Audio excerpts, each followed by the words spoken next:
Lecture du 2e livre des rois. La 9e année du règne de Sédécias, le 10e jour du 10e mois, Nabuchodonosor, roi de Babylone, vint attaquer Jérusalem avec toute son armée. Il établit son camp devant la ville qu'il entoura d'un ouvrage fortifié. La ville fut assiégée jusqu'à la 11e année du règne de Sédécias. Le 9e jour du 4e mois, comme la famine était devenue terrible dans la ville et que les gens du pays n'avaient plus de pain, une brèche fut ouverte dans le rempart de la ville. Mais toute l'armée s'échappa dans la nuit par la porte du double rempart, près du jardin du roi, dans la direction de la plaine du Jourdain, pendant que les Chaldéens cernaient la ville. Les troupes chaldéennes poursuivirent le roi et le rattrapèrent dans la plaine de Jéricho. Toute son armée en déroute l'avait abandonné. Les Chaldéens s'emparèrent du roi. Ils le menèrent à Riba, auprès du roi de Babylone, et l'on prononça la sentence. Les fils de Sédécias furent égorgés sous ses yeux, puis on lui creva les yeux. Il fut attaché avec une double chaîne de bronze et emmené à Babylone.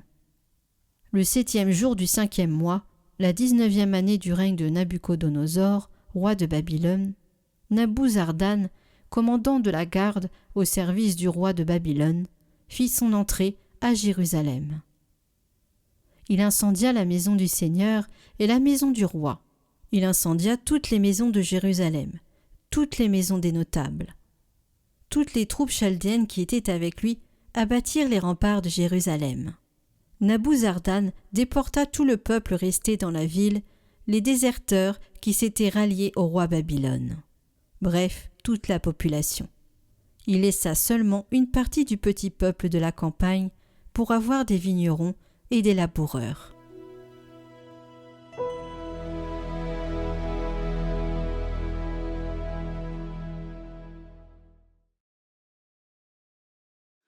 Que ma langue s'attache à mon palais si je perds ton souvenir. Au bord des fleuves de Babylone, nous étions assis et nous pleurions, nous souvenant de Sion. Au sol des alentours, nous avions perdu nos harpes. C'est là que nos vainqueurs nous demandèrent des chansons et nos bourreaux des airs joyeux. Chante-nous, disait-il, quelques chants de Sion. Comment chanterions-nous un chant du Seigneur sur une terre étrangère?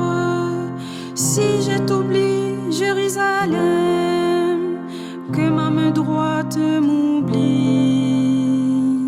Je veux que ma langue s'attache à mon palais si je perds ton souvenir, si je n'élève Jérusalem au sommet de ma joie. Que ma langue s'attache à mon palais si je perds ton souvenir.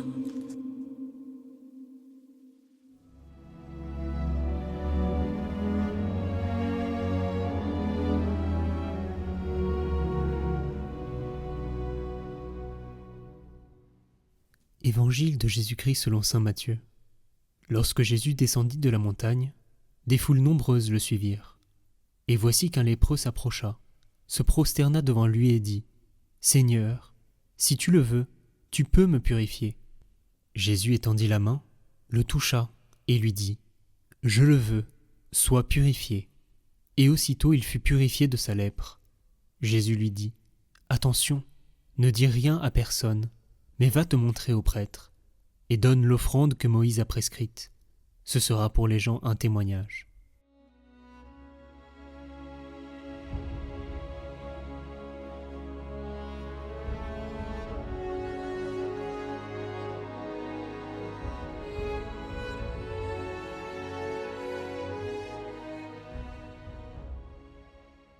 Commentaire du pape Benoît XVI.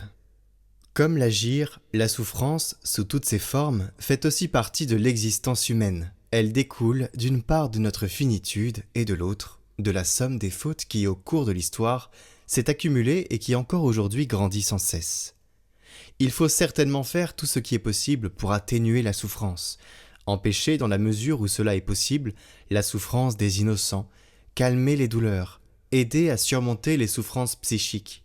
Autant de devoirs, aussi bien de la justice que de l'amour qui rentrent dans les exigences fondamentales de l'existence chrétienne et de toute vie humaine. Dans la lutte contre la douleur physique, on a réussi à faire de grands progrès. Mais la souffrance des innocents et aussi les souffrances psychiques ont plutôt augmenté au cours des dernières décennies. Oui, nous devons tout faire pour surmonter la souffrance, mais l'éliminer complètement du monde n'est pas dans nos possibilités humaines. Simplement parce que nous ne pouvons pas nous extraire de notre finitude et parce que aucun de nous n'est en mesure d'éliminer le pouvoir du mal, de la faute, qui, nous le voyons, est continuellement source de souffrance. Dieu seul pourrait le réaliser. Seul un Dieu qui entre personnellement dans l'histoire en se faisant homme et qui y souffre. Nous savons que ce Dieu existe, et donc que ce pouvoir qui enlève le péché du monde est présent dans le monde. Par la foi, dans l'existence de ce pouvoir, l'espérance de la guérison du monde est apparue dans l'histoire.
Avez-vous remarqué? Pendant les vacances, on a enfin du temps, et pourtant c'est souvent là qu'on prie le moins. Pourquoi? Et si cet été devenait au contraire l'occasion de se rapprocher du Seigneur? Bonjour, je suis l'abbé Paul Roy, prêtre de la Fraternité Saint-Pierre, en mission dans le sud-ouest de la France. Depuis près de 40 ans, notre communauté est au service de l'Église, fidèle au pape, attachée à la richesse de sa liturgie et des pédagogies traditionnelles de la foi. Aujourd'hui, nous sommes plus de 400 prêtres à travers le monde, présents en France dans une quarantaine de diocèses, et depuis 4 ans, nous développons également claves.org. Claves, c'est les clés en latin, les clés pour comprendre, et justement, pour cet été, nous aimerions vous proposer une expérience toute simple. Les vacances sont souvent le moment où le rythme se ralentit, où nous avons davantage de temps. Et pourtant, c'est aussi la période où la prière devient souvent plus difficile. Qui n'en a pas fait l'expérience? Comme si au moment même où nous retrouvons du temps, Dieu risquait de passer au second plan. Or, c'est précisément pendant les vacances, pendant l'été, que nous avons besoin de rester proches du Seigneur pour vivre un vrai repos, une vraie détente, pour aimer aussi davantage et mieux nos proches, et pour laisser Jésus venir régénérer notre cœur, reprendre de vraies forces spirituelles. C'est pourquoi nous vous proposons une retraite d'été, mais une retraite légère, transportable, facile à vivre, avec Saint Alphonse de Liguori.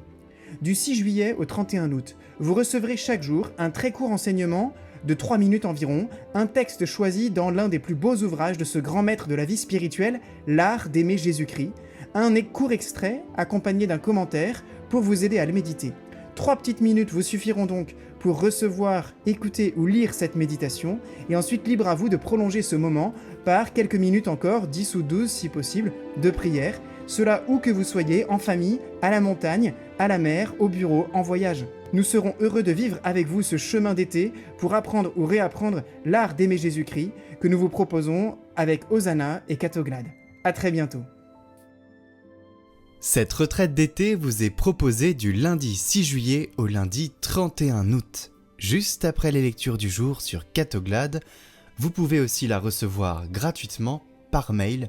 Pour cela, il vous suffit de vous inscrire sur Hosanna au lien qui se trouve en haut à droite de la vidéo ainsi qu'en description.